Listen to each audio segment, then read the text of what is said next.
మధురం మధురం నీ వాక్యం నా త్రోవకు దీపం నీ వాక్యం. యేసు నామంలో మీకు శుభములు సమృద్ధిగా కలుగును గాక. మధురం నీ వాక్యం అనే కార్యక్రమానికి స్వాగతం. ఈరోజు మనం దేవుడు నాటిన నీతి వృక్షంలో అనే అంశం 50వ భాగం ధ్యానించుకుందామండి. మధురం మధురం నీ వాక్యం నా త్రోవకు దీపం నీ వాక్యం. ఈరోజు కొర్నేలి గురించి ధ్యానించుకుందామండి. ఇంకా ఇది చివరి భాగం అన్నమాట. అపోస్తుల కార్యాలు 10వ అధ్యాయంలో మనం కొర్నేలిని చూస్తాం.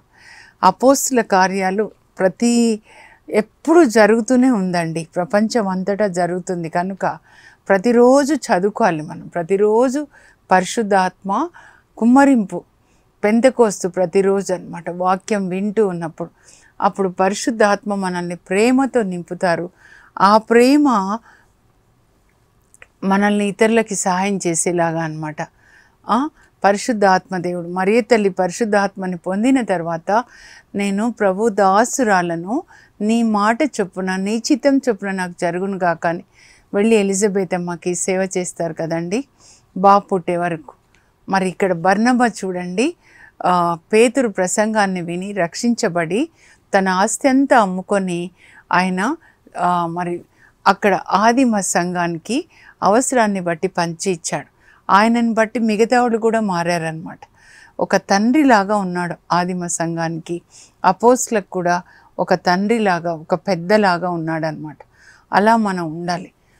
ఎప్పుడు మనం ఎవరి నుంచి ఏం పొందుతామని కాదండి, అది యేసుక్రీస్తు ఆత్మ కాదు. యేసుక్రీస్తు ఆత్మ ఎంత శ్రమ పడినా, ఎన్ని కష్టాలు వచ్చినా ఇతరులకి మేలు చేయాలి. ఈరోజు అదే మనం చూస్తాం. నా హృదయంలో రాయబడిన మాటల్లో, పరిశుద్ధాత్మదేవుడు రాయబడిన మాటల్లో ఒకటి ఏంటంటే, ఈరోజు చూస్తాం అపోస్తుల కార్యాలు 10:38లో పేతురు ప్రసంగం అన్నమాట. ఆయన చెప్తాడు, దేవుడు యేసు ప్రభుని, నజరేయుడైన యేసు ప్రభుని పరిశుద్ధ ఆత్మతో అభిషేకించాడు, శక్తిచ్చే అభిషేకించాడు. అప్పుడు పరిశుద్ధ ఆత్మని పొంది యేసు ప్రభు అంతటా తిరుగుచూ అందరికీ మేలు చేశాడు.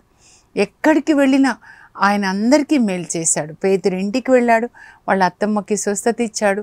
యాయిరు ఇంటికి వెళ్ళాడు, యాయిరు కుమార్తెని లేపాడు కదా. అలా జక్కయ్య ఇంటికి వెళ్ళాడు, ఆ జక్కయ్య కుటుంబానికి రక్షణ ఇచ్చాడు.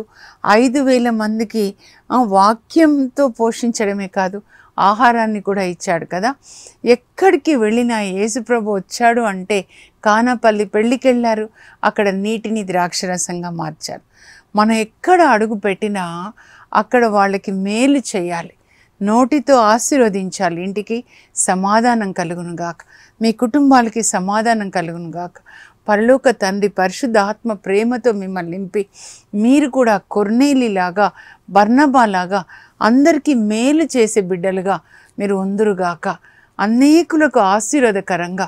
అబ్రాహాంని దేవుడు పిలిచినప్పుడు అదే చెప్తారండి, అబ్రాహాము నేను నిన్ను ఆశీర్వదిస్తాను, నీ ద్వారా అందరినీ నేను ఆశీర్వదిస్తాను. అది అసలైన ఆశీర్వాదము. దేవుని నుంచి పొంది మనం పట్టుకొని తినడం కాదు, మనం ఏదైతే పొందామో అది 10 మందికి పంచి పెట్టడం అండి. అది వాక్యం కావచ్చు, ఈ లోక సంబంధమైన ఆహారం, వస్త్రాలు, అందరికీ మేలు చేసే బిడ్డలుగా, నాలుకతో ఆశీర్వదించే బిడ్డలుగా. లూకా 10:5లో యేసుప్రభు చెప్తారు, మీరు ఏ ఇంట్లో అడుగు పెడితే ఆ ఇంటికి సమాధానం కలుగునుగా, కానీ ఆ ఇంటిని ఆశీర్వదించండి. గేటు దగ్గర ఆశీర్వదించి లోపలికి వెళ్ళండి. అయితే ఇప్పుడు మనం కొర్నేలి వాళ్ళ ఇంటికి వెళ్ళాలండి. అపోస్తుల కార్యాలు 10 అన్నమాట. ఈ కొర్నేలి ఎవరు, ఎక్కడ ఉంటున్నాడు, మనం ఒకసారి నేను మ్యాప్ ద్వారా మీకు చెప్తా అండి. అప్పుడు మీరు కొర్నేలి ఎక్కడున్నాడు, పేతురు ఎక్కడున్నాడు మీకు అర్థమవుతుంది అనమాట. ఇక చూడండి, ఇది కైసరియా పట్టణం అండి, కొర్నేలి వాళ్ళ పట్టణం అన్నమాట. కొర్నేలి ఇక్కడ ఉన్నాడు. 100 మంది రోమా సైనికులకి పెద్ద అన్యుడు, కానీ ఎప్పుడు ప్రార్థన చేస్తూ పేద సాధలకి దాన ధర్మాలు చేస్తున్నాడు. ఆయన ఇంటికి దేవదూతని దేవుడు పంపించారు. ఇంతకుముందు అయితే నజరేతు మరియ తల్లి ఇంటికి గాబ్రియేల్ దూతను పంపిస్తారు. జకర్యా యాజకుడు యెరూషలేం దేవాలయంలో ప్రార్థన చేసేటప్పుడు, యాజకత్వం చేసేటప్పుడు దేవదూతను పంపించారు. కానీ ఈయన ఒక అన్యుడు అన్నమాట. ఆయన ఇంటికి దేవదూతను పంపించారు.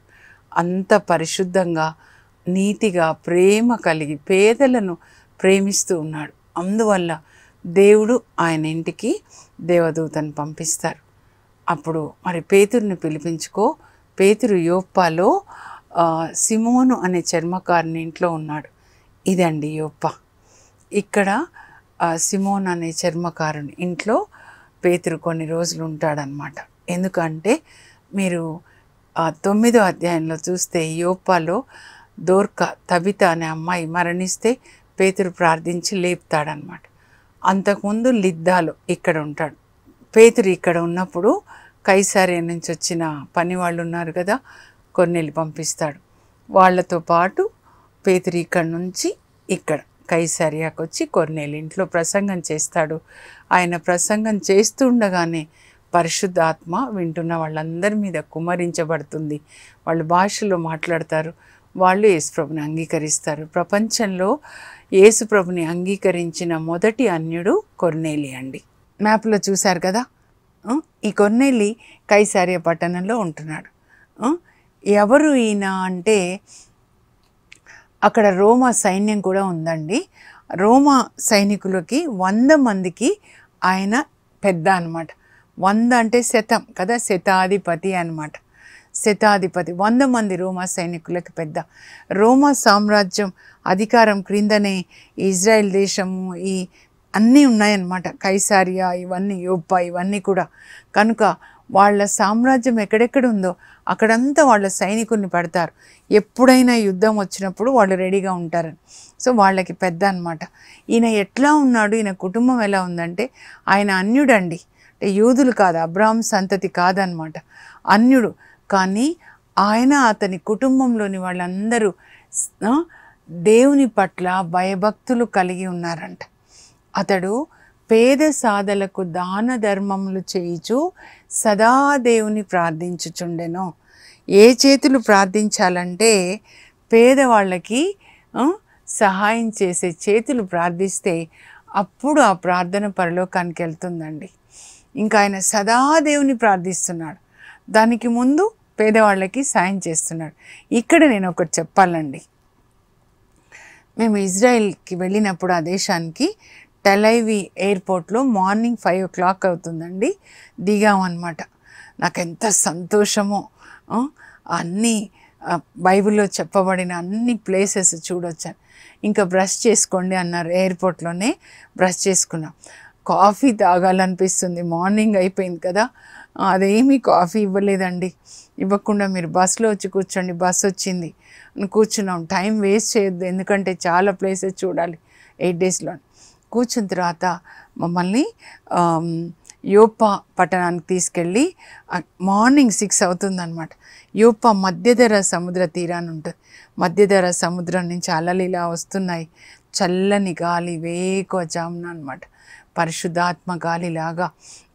ఆ ఇసుక మీద బీచ్, అక్కడ ఒక పెద్ద చేప అండి సిమెంట్తో కట్టబడి ఉందన్నమాట.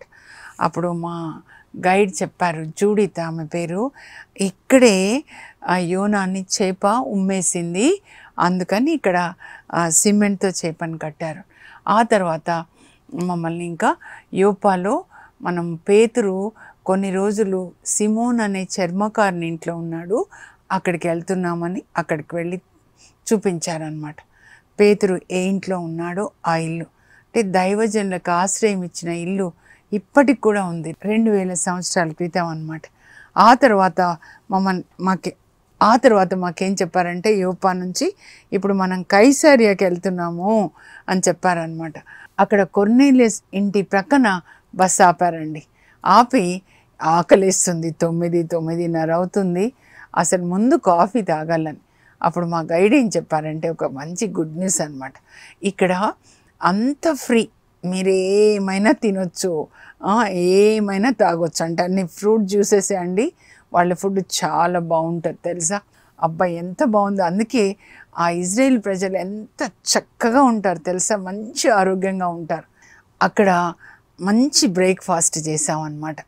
ముందు అక్కడ అడుగు పెట్టగానే ఇజ్రాయెల్ దేశంలో కాఫీ బ్రేక్ఫాస్ట్ కొర్నేలియస్ ఇంట్లో కాబట్టి అమ్మా దేవునికి వందనాలు చెప్పాను నేను. అప్పుడు జూడీ చెప్తా ఉంది, కొర్నేలియస్ ఎప్పుడు అందరికీ ఇలా అన్నం పెడుతూ ఉంటాడంట. పేద సాదలకి దాన ధర్మాలు, యోబులాగా ఇంకొక యోబు అనమాట. ఆయన చనిపోయేటప్పుడు ఆయన చివరి కోరిక అంట ఏంటి అంటే, నా ఇంటికి ఎవరు ఏ సమయంలో వచ్చినా అన్నం పెట్టాలి అని. అన్నమేమో కానీ 2000 సంవత్సరాలు ఉదయం బ్రేక్ఫాస్ట్ ఫ్రీ అండి. అక్కడ ఎంట్రన్స్లో కిందికి అనమాట, ఇల్లు ఇప్పుడు కిందికి ఉంటుంది. కొర్నేలియస్ స్టాచ్యూ ఉంది, రోమా సైనికుడు కదా, ఇలా రోమా సైనికునిలాగా అన్నీ ధరించుకొని కవచము, డాలు, ఖడ్గము పట్టుకొని ఎంత మంచి వ్యక్తి చూడండి. ఎప్పుడు ప్రార్థిస్తూ పేద సాధలకి దాన ధర్మాలు చేస్తున్నాడు. అప్పుడు ఆయన ప్రార్థన చేస్తున్నప్పుడు 3 గంటల వేళ దర్శనం చూస్తున్నాడు. ఆ దర్శనంలో దేవదూత ఇంట్లోకి వచ్చాడు. కొర్నేలి అని పిలిచాడు. ఏంటి ప్రభువా అని కొర్నేలి అన్నాడు అనమాట. ఇదిగో కొర్నేలి, నీ ప్రార్థనలు, నీ ధర్మకార్యములు దేవుని సన్నిధికి జ్ఞాపకార్థంగా చేరాయ్యా. దేవుని సన్నిధికి నీ ప్రార్థన, నీ ధర్మకార్యాలు, ఇది ధర్మకార్యాలు అయితే ప్రార్థనని పరలోకానికి తీసుకెళ్ళింది దేవుని సన్నిధికి ఏంటి అంటే ధర్మకార్యాలు అన్నమాట. ఊరికే నోటితో ప్రార్థనలు కాదండి. యేసు ప్రభు అందరికీ మేలు చేశాడు. మరియ తల్లి అలాగే, బర్నబా అలాగే కదా. మనం కూడా అందరికీ మేలు చేయాలి. మీ ప్రార్థన పరలోకానికి వెళ్ళాలంటే మీరు ముఖ్యంగా పేదవాళ్ళకి అన్నం పెట్టండి. 41వ కీర్తనలో ఉంటుంది, పేద సాధలను ఆదరించువాడు ధన్యుడు. 41వ కీర్తనలో ఉంటుంది, పేద సాధలను ఆదరించువాడు ధన్యుడు. అతడు రోగిగా ఉన్నప్పుడు దేవుడు అతన్ని జ్ఞాపకం చేసుకొని అతనికి స్వస్థత ఇస్తాడు అన్నమాట. ఏంటి అంటే అప్పుడు ఆ దేవదూత చెప్తాడు, నీ ప్రార్థన పరలోకానికి వచ్చిందయ్యా, నీ ధర్మకార్యాలు కూడా దేవుని సన్నిధిలోకి వచ్చాయి జ్ఞాపకార్థముగా. అంటే పరలోకంలో జీవ గ్రంథంతో పాటు ఇంకొక గ్రంథం ఉంటుందండి, దాని పేరు జ్ఞాపకార్థ గ్రంథం. మలాకి 3:16లో ఉంటుందన్నమాట. మనకి దేవుడు ఇక్కడ ఒక దూతని ఇస్తారు మనల్ని కాపాడడానికి. పరలోకంలో కూడా మనకు ఒక దూత ఉంటాడు. ఇప్పుడు నా దూత జెసింత దూత పరలోకంలో రోజు డేట్ వేసి నేను ఈరోజు ఏమేమి మంచి పనులు చేస్తున్నాను, ఎవరికి నేను అన్నం పెట్టాను, ఎవరికి బిస్కెట్ ఇచ్చాను, ఎవరికి అరటి పండ్లు ఇచ్చాను, ఎవరికి వాక్యం నేను బోధించాను, అవన్నీ రాస్తాడనమాట. సో అవన్నిటిని బట్టి దేవుడు నా ప్రార్థన ఆలకిస్తాడు. నా పిల్లల్ని 7 తరాలు ఆశీర్వదిస్తాడనమాట. అందుకే 2 చేతులు, ఈ చేతితో తిన్నట్లే ఈ చేతితో అన్నం పెట్టాలి ఇంకొకరికి. తుది తీర్పు అదే. మనం పేదవాళ్ళకి అన్నం పెట్టి బట్టలు లేని వాళ్ళకి బట్టలు ఇచ్చి రోగులకి సేవ చేస్తే అప్పుడు యేసుప్రభు మనకి పాస్పోర్ట్ ఇస్తాడు హెవెన్కి. అప్పుడు పరలోకానికి తీసుకెళ్తాడనమాట. మత్తయి సువార్త 25వ అధ్యాయంలో 31వ వచనం నుంచి మీరు చదవండి, ఓకేనా. ఇంకా ఇప్పుడు ఇవి చెప్పి దేవుని సన్నిధికి చేరాయి. అందుకే దేవుడు నన్ను ఇక్కడికి పంపించారు. నీ ప్రార్థన, నీ ధర్మకార్యాలు పైకి వచ్చేసాయి. అక్కడి నుంచి దేవుడు నన్ను ఇక్కడికి పంపించాడు. ఏం చెప్పాడంటే, నీవిప్పుడు మనుషుల్ని పంపించి 2 మనుషుల్ని, యోపాలో సిమోన్ అనే పేతురు ఉన్నాడు. ఆయన సిమోన్ అనే చర్మకారుని ఇంట్లో ఉన్నాడు. మీరు కన్ఫ్యూజ్ కావద్దండి.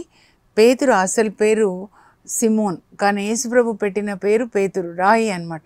అతడు ఆయన ఎవరింట్లో ఉన్నాడంటే సిమోన్ అనే చర్మకారుని ఇంట్లో ఉన్నాడు. ఆ ఇంటికి నువ్వు మనుషులను పంపించి పేతురుని పిలిపించుకొని పేతురు చెప్పేది నువ్వు వినాలి అని దేవుడు నన్ను ఆదేశించాడు, కనుక నేను ఇట్లా వచ్చాను. అప్పుడు సరే అని చెప్తాడనమాట.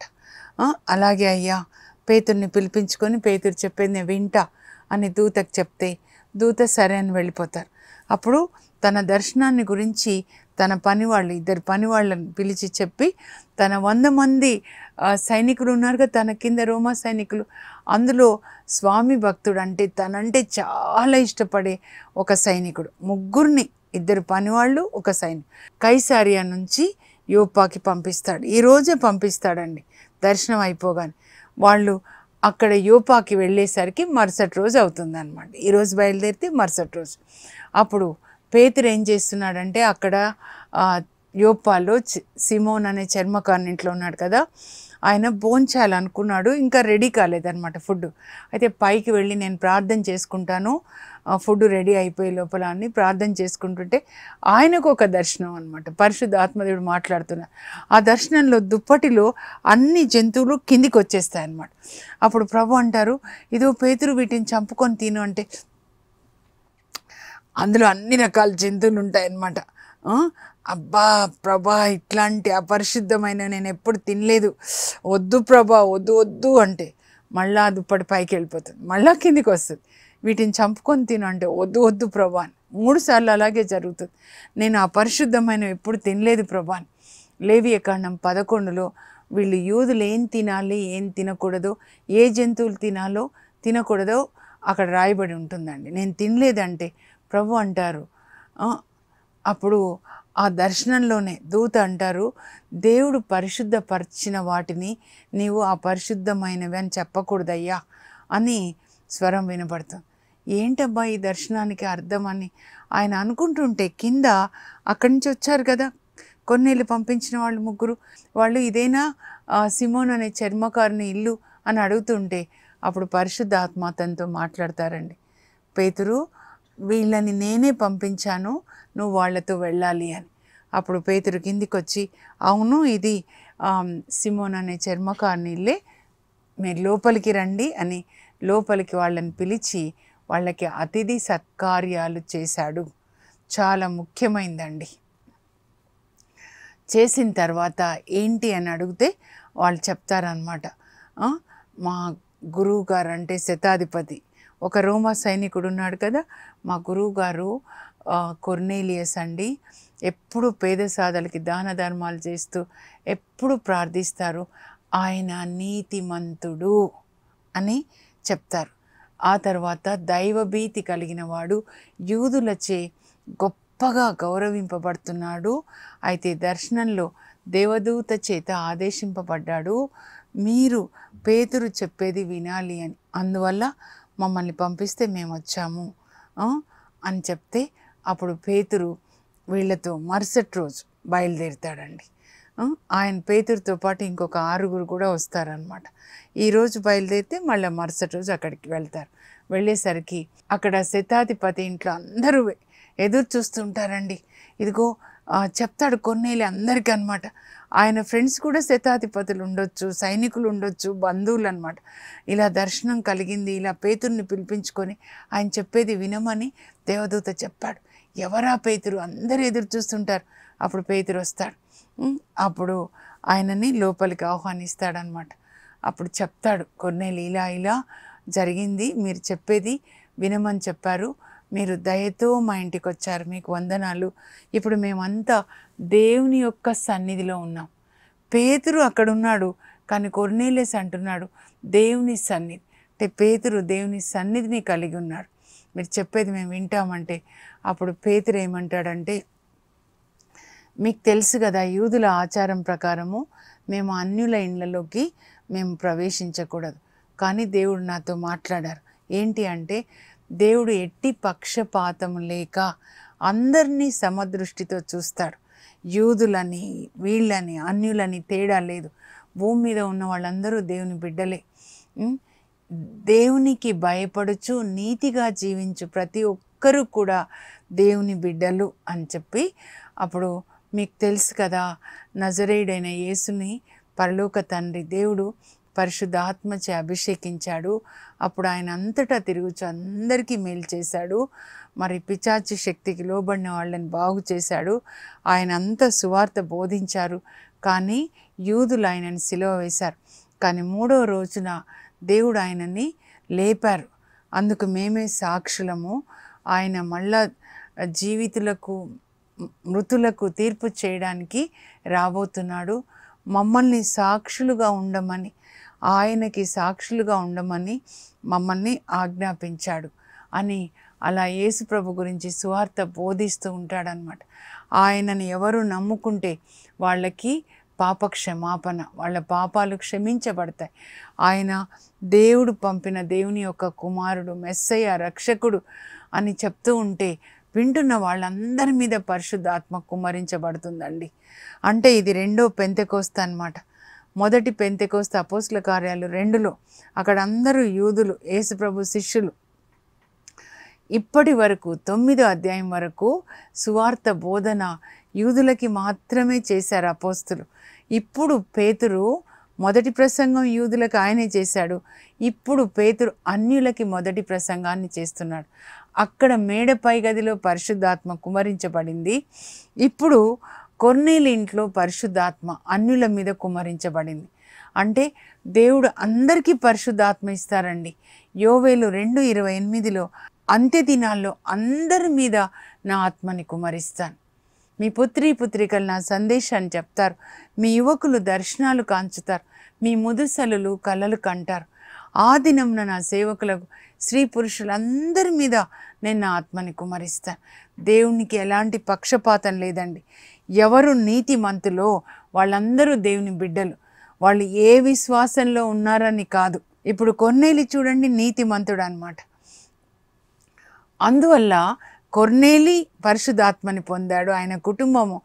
అక్కడ ఉన్న అందరూ పరిశుద్ధాత్మని పొందుతారు. అప్పుడు అందరూ కూడా భాషల్లో మాట్లాడతారండి. ఇప్పటి వరకు ఏం తెలీదు వాళ్ళకి. యేసు ప్రభుని గురించి విన్నారు, వింటుంటే విశ్వాసం వచ్చింది, పరిశుద్ధాత్మ వచ్చింది, వీళ్ళు కూడా భాషల్లో మాట్లాడుతున్నారు. రెండో పెంతెకోస్తు అన్నమాట. ఇనాగ్రేషన్ చేస్తాడు. అన్యులకి సువార్త, అన్యులకి రక్షణ, అందరూ రక్షణలోకి వచ్చేస్తారండి. ఆ తర్వాత వాళ్ళందరూ బాప్తిస్మం తీసుకుంటారు. ఇంకా అక్కడ నుంచి ఈ కైసారియాలో ప్రారంభమైన సువార్త అన్యులకి అక్కడి నుంచి ప్రపంచం అంతటా అన్నమాట. పౌలు తీసుకొని వెళ్తాడు ప్రపంచం అంతటా, అపోస్తులు తీసుకొని వెళ్తారు. అలాగే థామస్ వారు భారతదేశానికి వస్తారనమాట. క్రీస్తు శకం 52లో ఆయనని బట్టి మనం రక్షణ పొందాం. ఆ తర్వాత మరి షౌరి వారు వస్తారు. ఆయనని సెకండ్ అపోజిల్ ఆఫ్ ఇండియా అంటారనమాట. ఇంకా ఫ్రెంచ్ వాళ్ళు మిషనరీస్ వచ్చి సువార్త బోధిస్తారు. సో ఈ కొర్నేలియస్ నుంచి మనం నేర్చుకునేది ఏంటి? ఒక్కసారి మనం ధ్యానించుకోవాలి. మీరు ఈ అధ్యాయం చదువుకోనండి. నేను ముఖ్యమైన అంశాలు చదువుతాను. మీరు స్క్రీన్ మీద చూసి రాసుకొని తర్వాత ఇది చదువుకోండి. కనీసం ఒక్క అధ్యాయాన్ని 3 సార్లు చదువుకోండి. ఎందుకంటే యేసుప్రభు చెప్పారు 30 అంతలు, 60 అంతలు, 100 అంతలు అనమాట. ఒక్కసారి చదివితే లోపలికి వెళ్తుంది. రెండోసారి కొంచెం కొంచెం మనం పాటిస్తూ ఉంటాం. పాటించి ప్రకటిస్తాం అన్నమాట. దేవుడు నాటిన నీతి వృక్షం కొర్నేలి. వాక్య భాగము అపోస్తల కార్యములు 10వ అధ్యాయం. కైసారియా పట్టణంలోని రోమా సైన్యంనకు శతాధిపతి కొర్నేలి. కొర్నేలి కుటుంబం దైవభీతి కలిగిన కుటుంబం. అతడు పేద సాధలకు దాన ధర్మములు చేయుచు సదాదేవుని ప్రార్థించుచుండెను. కొర్నేలి ప్రార్థనలు, ధర్మకార్యములు దేవుని సన్నిధికి జ్ఞాపకార్థముగా చేరినవి అని దూత ద్వారా దేవుని సందేశం. కొర్నేలి నీతిమంతుడు, దైవభీతి కలవాడు, యూదుల చేత గౌరవింపబడుచున్నవాడు. కొర్నేలి ఇంట్లో పేతురు ప్రసంగం. దైవభీతి కలిగి నీతిగా జీవించు వానిని దేవుడు అంగీకరించును. వారు దేవుని బిడ్డలు. నీతిమంతులందరూ దేవుని బిడ్డలు. యేసు అంతటను పర్యటించుచు అందరికీ మేలు చేయుచుండెనో. మనం కూడా అలాగే చేయాలి. అన్యులపై పరిశుద్ధాత్మ కుమ్మరింపు, అన్యులకు రక్షణ. కొర్నేలి దాన ధర్మములు, ప్రార్థన అన్యులను కూడా రక్షణలోకి నడిపించాయి. మనమును ఆయన అడుగుజాడల్లో నడుద్దాం. కొర్నేలి లాంటి నీతిమంతుల రక్షణ కొరకు ప్రార్థన చేద్దాం. మనం కూడా కొర్నేలి లాగా ఉండాలండి. అలాగే మన దేశంలో కొర్నేలి లాంటి వాళ్ళని రక్షించమని ప్రార్థన చేద్దాం. పరలోకపు మా తండ్రి, మీ పరిశుద్ధ నామమునకు స్తోత్రం కలుగును గాక. కొర్నేలి అతని కుటుంబంలోని వారందరూ దేవుని పట్ల భయభక్తులు కలిగి ఉన్నారు.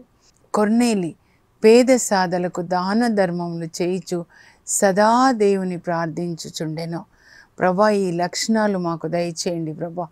మేము కూడా పేదలకు దాన ధర్మాలు చేసే బిడ్డలుగా, మరి సదా ప్రార్థించే బిడ్డలుగా మాకు పరిశుద్ధాత్మని దయచేయండి ప్రభా. కొర్నేలి ద్వారా అతని బంధువులు స్నేహితులు కూడా రక్షణలోనికి వచ్చారు ప్రభా. అలాంటి కొర్నేలి మా అందరికీ మార్గదర్శిగా ఉండునుగాక. అతడు చూపిన మార్గంలో నడవడానికి, నీతి మార్గంలో, ప్రేమ మార్గంలో నడవడానికి మా అందరికీ పరిశుద్ధాత్మని దయచేయండి. యేసు నామంలో అడుగుచున్నాం తండ్రి, ఆమెన్.